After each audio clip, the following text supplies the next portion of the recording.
Assalamualaikum warahmatullahi wabarakatuh. Di sini saya akan menjelaskan kasus uji one sample t-test, uji independen, dan paired sample.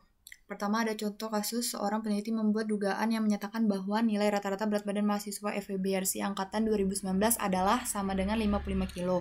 Penelitian ini bertujuan untuk menguji hipotesis rata-rata berat badan mahasiswa FEBRC angkatan 2019. Dalam kasus ini, peneliti memilih melakukan pengambilan data secara random atau acak dengan jumlah mahasiswa FEBRC angkatan 2019 yaitu sebanyak 10 orang mahasiswa. Untuk membuktikan perkiraan tersebut, maka dilakukan pengambilan data sebagai berikut. Di sini terdapat berat badannya 55 kg hingga 70 kg. Lalu kita masukkan filenya pada SPSS.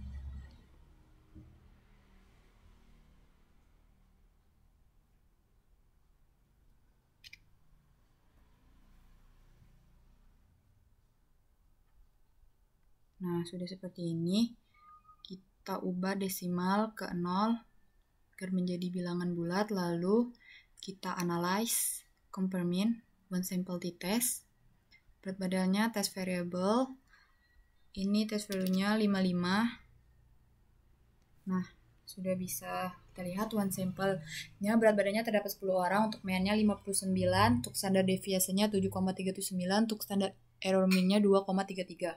Di sini terdapat T 1,714, untuk degree of freedom-nya 9, untuk signifikan to toilet-nya 0,121. Di sini dapat kita rumuskan nilai rata-rata berat badan mahasiswa FEBRC angkatan 2019 sama dengan nilai 55 kg, sedangkan HA nilai rata-rata berat badan mahasiswa FEBRC angkatan 2019 tidak sama dengan nilai 55 kg. Dan signifikan to toilet-nya lebih dari 0,05, maka HO diterima dan HA ditolak. Lalu kita ke uji kasus independen. Di sini, seorang dosen melakukan pengujian hipotesis komparatif untuk mengevaluasi hasil belajar untuk mata kuliah pengantar akuntansi 2 terhadap mahasiswa FEB Universitas Yarsi kelas A dengan kelas B angkatan 2019. Pada kelas A, dosen menerapkan metode belajar dengan tidak menggunakan Excel dalam menyusun laporan keuangan, sedangkan pada kelas B, dosen menerapkan metode belajar dengan menggunakan Excel untuk menyusun laporan keuangan. Keterangan dalam kelompok 1 dan kelompok 2 berupa data hasil belajar mahasiswa yang bersifat kuantitatif dengan sampel tidak berpasangan atau tidak berkaitan satu sama lain. Di sini value-nya kelompok 1 tidak menggunakan Excel dan kelompok 2 menggunakan Excel. Sini kita masukkan filenya.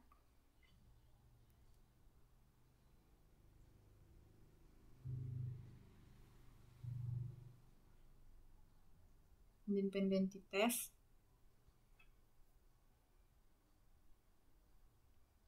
Nah, tidak menggunakan Excel dan menggunakan Excel. Di sini bisa kita transform dulu. Record into the same. Kelompok. Old. Di sini kita tulis tidak menggunakan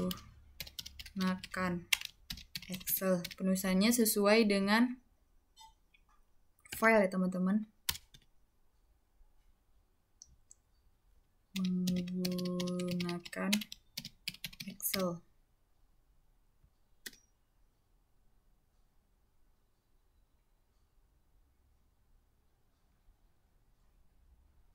Nah, lalu di sini kita ubah values-nya 1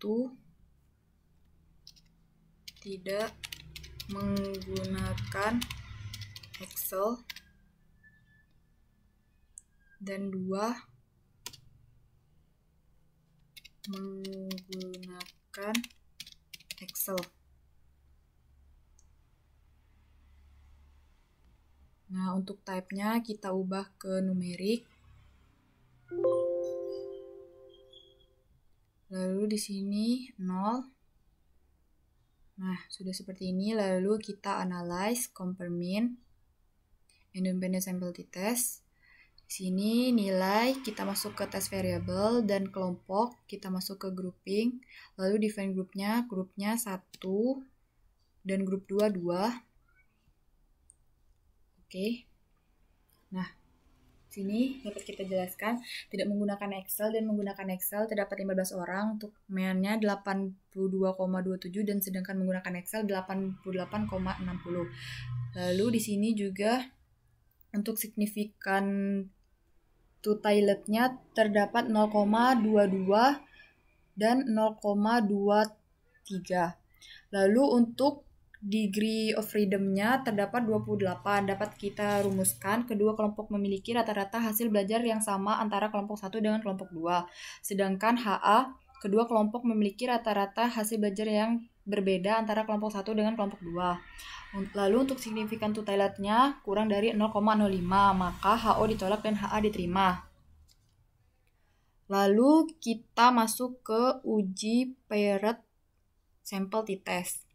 Contoh kasus, seorang perusahaan obat melakukan penelitian dari obat penurunan berat badan terhadap beberapa sukarelawan mahasiswa Universitas Yarsi. Sebuah penelitian dilakukan dengan mengambil sampel berat badan sebelum diberi obat dan berat badan sesudah diberi obat. Nah, di sini terdapat berat sebelum dan berat sesudah. Lalu kita masukkan filenya pada SPSS, Excel. Kita masukkan paired t-test.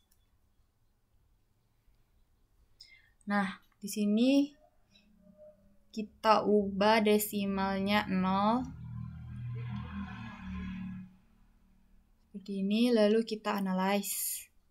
Compare mean, paired sample t-test. Lalu kita masukkan sebelum variabel 1 dan sesudah untuk variabel 2. Oke. Nah, sudah seperti ini.